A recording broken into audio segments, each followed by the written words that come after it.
আসসালামু আলাইকুম, সবাইকে স্বাগত জানাচ্ছি নতুন আরও একটি নাস্তা রেসিপি দেখার জন্য। আজকে তৈরি করব চিকেন ডোনাট রেসিপি।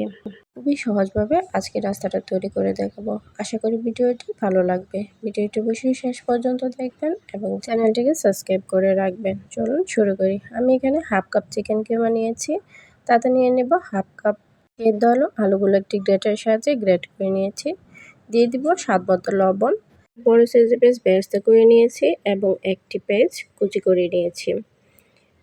দিয়ে দিব হাফ টেবিল চামচ শুকনো মরিচের গুঁড়া, হাফ টেবিল চামচ ধনিয়ার গুঁড়া এবং 1/4 চা চামচ গরম মশলার গুঁড়া এবং ধনিয়া পাতা কুচি। আপনারা চাইলে এখানে কাঁচামরিচ ব্যবহার করতে পারেন। আজকে নাস্তাটা যেহেতু বাচ্চাদের জন্য করেছি তাই কাঁচামরিচটা দিইনি।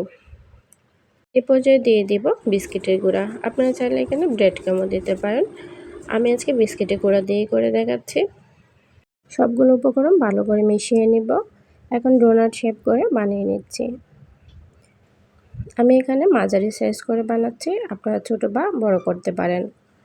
তো সবগুলো আমি এভাবে বানিয়ে নিচ্ছি, আপনারা দেখলে বুঝতে পারবেন আমি কেমন করে বানাচ্ছি। এখন মাঝখানে একটি আঙ্গুল দিয়ে একটু স্পেস করে নেব, তাহলে দেখবেন একদম ডোনাট শেপ করে চলে আসছে। এভাবে আমি সবগুলো বানিয়ে নিচ্ছি।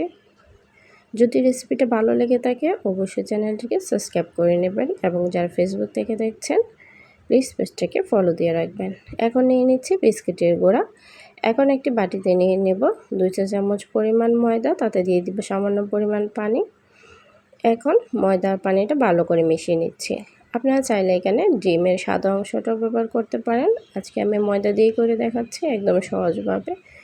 এখন ময়দার মিশ্রণটার সাথে ভালো করে মিশিয়ে বিস্কিটের গুঁড়ার সাথে ভালো করে মিশিয়ে নিচ্ছি। আপনারা চাইলে এখানে বিস্কিটের গুঁড়ার পরিবর্তে ব্রেড ক্রামও নিতে পারেন। এভাবে করে সবগুলো বানিয়ে নিচ্ছি।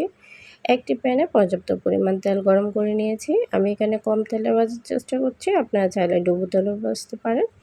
যখন সামান্য গরম হবে এই পর্যায়ে ডোনাটগুলো দিবেন, তাহলে নিচে পড়ে যাবে না এবং ভিতরে অনেক বেশি ক্রিস্পি হবে।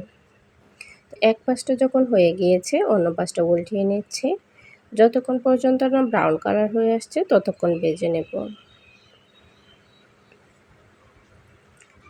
এটা খেতে কিন্তু অনেক বেশি সুস্বাদু এবং বাচ্চাদের টিফিনের জন্য কিন্তু বেস্ট একটি রেসিপি। আর এই রেসিপিটা ছোটো বড়ো সবাই পছন্দ করবে আশা করি।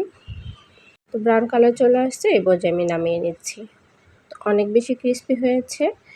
চিকেন ডোনাট কেমন হয়েছে অবশ্যই কমেন্ট করে জানাবেন এবং নতুন আরেকটি ভিডিও দেখার আমন্ত্রণ জানিয়ে আজকের মতো বিদায় নিচ্ছি। সবাই ভালো থাকবেন।